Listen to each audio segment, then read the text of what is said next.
Hello, how are you? This is Hina from Team Vallath, and today is part 2 of British literature in our revision series for the upcoming NET exam. I'm sure yesterday's video did help you to an extent, and to continue, I am here with part 2 of the same. Okay, so let's start with question number 1. Which novel by Peter Ackroyd is a reworking of Charles Dickens' novel Little Dorrit? Your options are A. Hawksmoor, B. The Lambs of London, C. Chatterton, or D. The Great Fire of London. Basically, which novel from these novels are by Peter Ackroyd, which novel is a reworking of Little Dorrit? The answer is option D, The Great Fire of London. First, let me talk about Charles Dickens' novel, Little Dorrit. Well, this novel talks about Dorrit family, which was imprisoned in a debtor's prison in London. Debtor's prison क्या होता है? Debt मतलब कर्जा. So the people who could not repay the debt, who could not give away, the money that they had taken from the government, the British government put them in a special prison called as debtor's prison. And how deteriorating their condition was, how bad it was in these prisons, this is what Little Dorrit is all about. Okay. Now, what is The Great Fire of London by Peter Ackroyd? This talks about a filmmaker who wants to make a movie on Little Dorrit. Did you understand? The Great Fire of London by Peter Ackroyd is the story of a filmmaker who is interested in making the Little Dorrit into a movie. And, there's a name of this prison where this Dorrit family was imprisoned. The name of this prison is Marshalsea in London. Easy. Peter Ackroyd moved around, all his novels, they move around London. Okay. He talks about London. He is a London man, right? This takes us to question number 2. What is the poetic form in which Do Not Go Gentle Into That Good Night by Dylan Thomas is written? The options are A. Haiku, B. Sonnet, C. Free Verse, or D. Villanelle. Tell me. This is a poem called Do Not Go Gentle Into That Good Night by Dylan Thomas. Its poetic form is option D, Villanelle. Now, what is Villanelle? It's a poetic form in which you have 5 tercets followed by a concluding quatrain. What is a tercet? It is a stanza made up of 3 lines. 1, 2, 3. 3 lines form a stanza. It's called a tercet. When 4 lines form a stanza, it's called a quatrain. So Villanelle has 5 tercets and 1 quatrain, which means total how many lines form Villanelle? 19. Because 5 into 3, tercet is 3, so 15, and 4 of quatrain. So 19 lines, right? So Do Not Go Gentle Into That Good Night by Dylan Thomas. Poetic form is Villanelle. Question number 3. Which long poem by T.S. Eliot, published in 1930, deals with the struggle that ensues when one who has lacked faith in the past strives to move towards good? Basically, an atheist moves towards theist. A person who does not believe in God now wants to believe in God. Tell me, which long poem of T.S. Eliot describes this? Your options are A, The Hollow Men, B, His Will, C, My Christening Gifts, or D, Ash Wednesday. Do you know the answer? Yes, you do. It is option D, Ash Wednesday. Well, Ash Wednesday, as you know, it's a long poem written in 6 parts or 6 sections. The first part has a speaker who is hopeless in life. The narrator does not believe in God, but towards the end, he wants to get this faith again. A faithless man wants to enter the faith again. Let me tell you, during this time when T.S. Eliot wrote Ash Wednesday, he himself was undergoing this religious crisis because he converted himself to Anglicism. Okay, so this Ash Wednesday poem is actually very close to T.S. Eliot's life and heart. Easy, easy. Question number 4. When was Horace Walpole's novel, The Castle of Otranto, the first work to call itself Gothic, was published? Option A, 1769, B, 1778, C, 1764, or D, 1772. Tell me. The Castle of Otranto was published in option C, 1764. Now, Horace Walpole himself said that he had a nightmare one night in which he saw a ghost his, gigantic hand in armor. And Walpole woke up all sweaty. And next morning, he decided to write a Gothic novel in which he combined imagery with medieval history. And what did Walpole produce? Oh, the greatest Gothic novel of all times called The Castle of Otranto, which is actually called The Castle of Otranto, a Gothic story, published in the year 1764. Question number 5. Which romantic poet famously stated that, quotes, poets are the unacknowledged legislators of the world? Legislators means the people who make laws. Who said poets are the unacknowledged legislators of the world? Your options are A. S.T. Coleridge, B. P.B. Shelley, C. Lord Byron, or D. William Wordsworth. Do you know? Yes, you do. Even if you don't, so what? We're doing it together. The answer is option B, P.B. Shelley. P.B. Shelley, in his work called A Defense of Poetry, an incomplete work by P.B. Shelley, because let me tell you, P.B. Shelley, no matter, was a major romantic poet, but his lifespan was very minor. He lived only for 30 years from 1792 to 1822. So he wrote A Defense of Poetry in 1821. Okay, in which he spoke that how politics and poetics, they go hand in hand. How? See, a poet must engage himself in the contemporary political affair, and also he must engage himself in the tide of history. Politics, history, basically politics and poetics together. That is what poets are. They are the unacknowledged legislators of the world. P.B. Shelley said it. Yes, yes. Question number 6. Which of the following characters is cited by E.M. Forster as the example of a round character or round character? Who is a round character according to E.M. Forster? Option A, Jane Eyre, B, Tess, C, Becky Sharp, or D, Catherine Linton? Tell me. It is option C, Becky Sharp. Well, Becky Sharp is the protagonist of the novel Vanity Fair by W.M. Thackeray. Now, E.M. Forster gave two types of characters, flat character and a round character. Flat characters are someone who are two-dimensional. They only have a single trait. They do not change in the course of the novel. They are plain. But on the contrary, round characters should be the protagonists. Why? Because they are intelligent. They know how to go about a situation. These round characters, they know how to go about in life. They are three-dimensional. They have different traits. They change during the course of the novel. Okay? Yes? Now let's talk about Becky Sharp. Becky Sharp, as the surname suggests, Sharp, she is sharp. She's intelligent, beautiful. She can recognize people's flaws and she can use these flaws to her own advantage. Okay? She's a social climber. So these people, they are round characters, and Forster said that please make round characters as the protagonist of the novel, okay, not flat characters. He gave an example. Mrs. Micawber of David Copperfield is a flat character, and E.M. Forster spoke about flat and round characters where in his work called Aspects of the Novel. Okay, yes, this takes us to question number 7. Which book of Chaucer was inspired by Cicero? Your options are A, the Book of the Duchess, B, the Parliament of Fowls, C, the Canterbury Tales, or D, the Legend of Good Women. Which book of Chaucer was inspired by Cicero?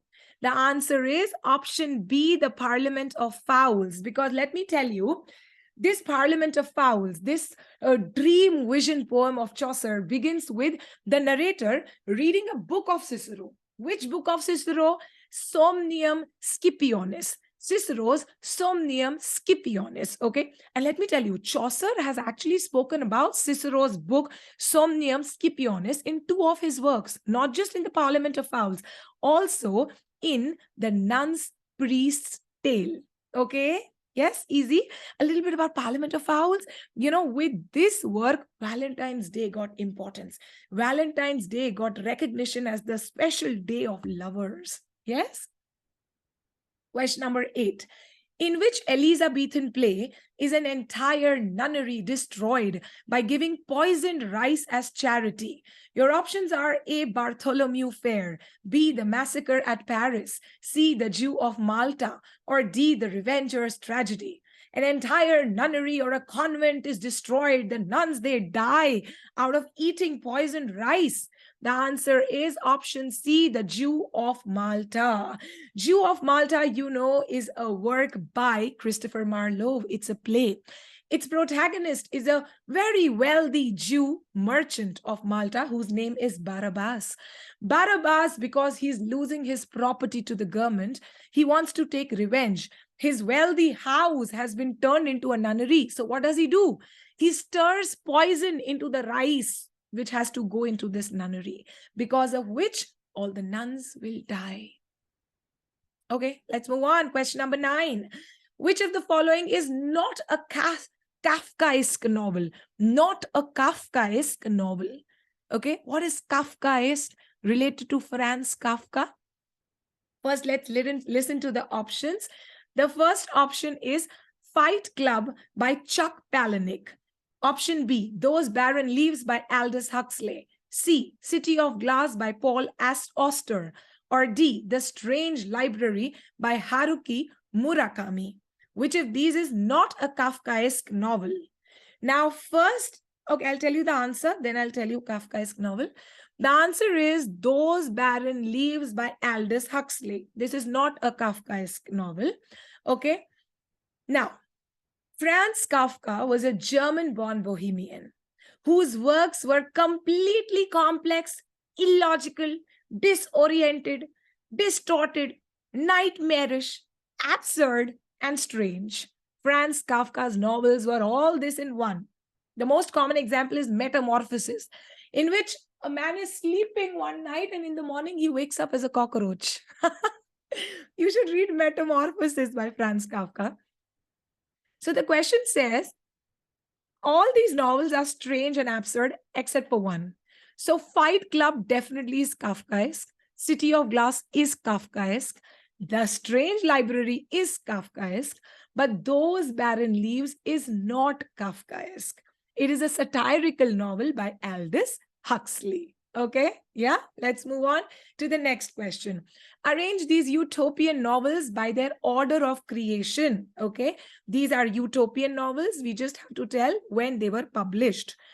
The novels are A, Erewhon by Samuel Butler, 2, The Time Machine by H.G. Wells, 3, Love Among the Ruins by Evelyn Waugh, and 4, Lord of the Flies by William Golding. Tell me, look at the options. I'll make it easy. Let's learn it together. The correct answer is A, 1, 2, 3, 4. So let's start with Erewhon by Samuel Butler. It was published in the year 1872. The Time Machine by H.G. Wells. It's a sci-fi novella. It was published in the year 1895. Love Among the Ruins by Evelyn Waugh is 1953. While Lord of the Flies by William Golding is 1954. Very close. Chronological novels. Chronological questions are a little tough, but then we learn slowly, slowly. So again, Erewhon, 1872. The Time Machine, 1895. Love Among the Ruins, 1953. Lord of the Flies, 1954. Question number 11. Which of the following is defined as the arbitrary bringing together of things that lie remote and forming them into a unity? Your options are A, primary imagination, B, unification of sensibility, C, metaphysical conceit, or D, fancy. Tell me, arbitrary means random, okay, not based on reason. What can it be? It definitely cannot be primary imagination because that's the prime agent. It cannot be arbitrary. It is option D, fancy. I will discuss it with you. See, S.T. Coleridge distinguished between imagination and fancy. He associated imagination with creativity and the power to shape, but he associated fancy with associative power, which means when you associate things that are non-existent, that lie remote, and you bring them together into a unity, that is what is fancy. Yes? Easy? Easy. Let's move on to question number 12. Which abstract idea comes personified as a character in the Spanish tragedy by Thomas Kyd? A, hatred, B, anger, C, revenge, D, mercy. This is a very easy question. We know the Spanish tragedy by Thomas Kyd is the first proper English revenge tragedy. Yes, it popularized this genre in English theater, which is called revenge play or revenge tragedy. So Spanish tragedy by Thomas Kyd brings the idea of option C, revenge. Yes? Yeah? Question number 13. Match the following detective characters with the story in which they appeared first. I will take the names of these characters and the novels in which they have come. We have to match the following. So the detectives are Auguste Dupin, B, Hercule Poirot, C, Sherlock Holmes, and D, Miss Marple. The novels they are associated with are 1, The Mysterious Affair at Styles, 2, A Study in Scarlet, 3, The Murders in the Rue Morgue, and 4, The Tuesday Night Club. Tell me. I'll show you the options. It is actually, we'll discuss it now. It is option B, A3, B1, C2, D4. Come on, let's read it. Auguste Dupin is a detective in the Murder in the Rue. Auguste Dupin is created by Edgar Allan Poe. Now, Hercule Poirot is a detective in the Mysterious Affair at Styles, and Hercule was created by Agatha Christie. Sherlock Holmes, you know, is the detective in A Study in Scarlet, and Sherlock is created by Arthur Conan Doyle. And the last, Miss Jane Marple, is a detective in The Tuesday Night Club, and she's created by Agatha Christie again. So Hercule and Miss Marple are created by Agatha. Auguste is by Edgar Allan Poe, and Sherlock is by Arthur Conan Doyle. Easy, and I told you the novels to which they belong. Yeah? Question number 14. The concluding poem of the 1798 edition of the Lyrical Ballet is, the last poem of the 1798 edition of the Lyrical Ballet is A, The Nightingale by Coleridge, B, The Rime of the Ancient Mariner by Coleridge, C, Tintern Abbey by Wordsworth, or D, The Female Vagrant by Wordsworth. Tell me. It is option C, Tintern Abbey by Wordsworth. Now, Wordsworth and Coleridge were two major romantic poets who brought romanticism in English literary history, who heralded the romantic period. How? By publishing lyrical ballets, a combination of poems which actually came out in 4 editions, 1798, 1800, 1802, and 1805. Here the question is from the first edition, the 1798 edition, in which, let me tell you, Wordsworth gave maximum poems, and the concluding poem is Tintern Abbey by Wordsworth. Yes? Now, match the following again. Question 15, match the characters with the novels in which they appear. The characters are A, Colonel Brandon, B, William Collins, C, Sir Thomas Bertram, and D, Robert Martin. The novels they should be associated with are 1, Mansfield Park, 2, Emma, 3, Sense and Sensibility, and 4, Pride and Prejudice. There are options given. You want to check? Or shall we discuss together? The answer is C. Okay? C. I'll discuss it with you. Come. Colonel Brandon is a calm and a practical character in Sense and Sensibility. So Brandon is from Sense and Sensibility. William Collins is a clergyman in Pride and Prejudice. Collins in Pride. Sir Thomas Bertram is the owner of Mansfield Park. Bertram, Mansfield Park.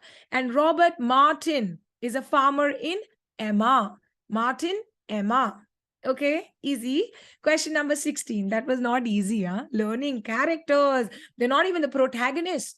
Learning all the characters from the novels. But then, as I say, slowly, we'll build up. Yes. Question number 16. Which war forms the background of Tennyson's poem, The Charge of Light Brigade? Okay. Which war is spoken about in The Charge of Light Brigade? Your options are A, Indian Rebellion of 1857, B, the First World War, C, the Crimean War, or D, the Battle of Trafalgar. You know it. It is the Crimean War. Now, The Charge of the Light Brigade is a narrative poem by Tennyson, which was published in the year 1854. It talks about the charge of the Light Brigade by the Britishers against the Russians in Battle of Balaclava in the Crimean War. Okay, just remember Crimean War. Specifically, the battle in this war is Balaclava battle, in which Britain charged against Russia. Okay, that is what Tennyson's poem is all about.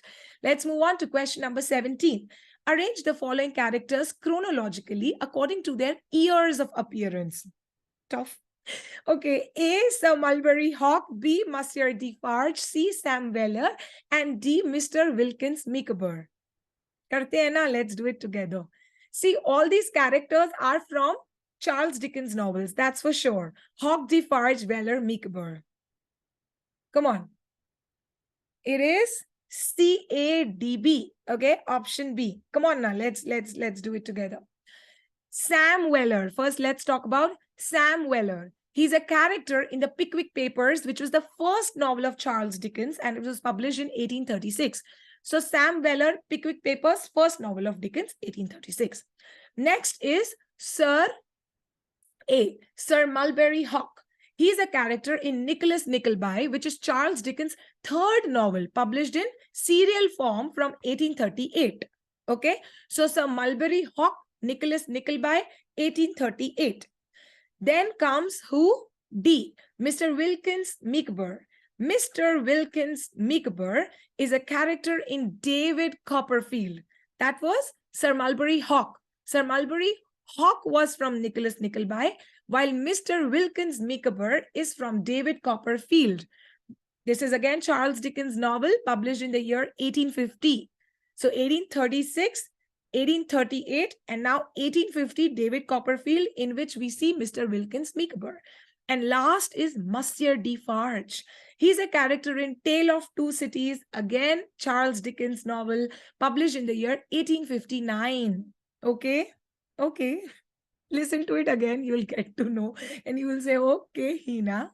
Question number 18, the last question of the day. In which of Joseph Conrad's novels can we find the description of a ship carrying 800 pilgrims to Mecca for the Hajj? Your options are A, Almayer's Folly, B, The Nigger of the Narcissus, C, Lord Jim, or D, Nostromo. It is option C, Lord Jim. Now, Lord Jim is a 1900 published novel by Joseph Conrad. It talks about the protagonist, as you know, Jim.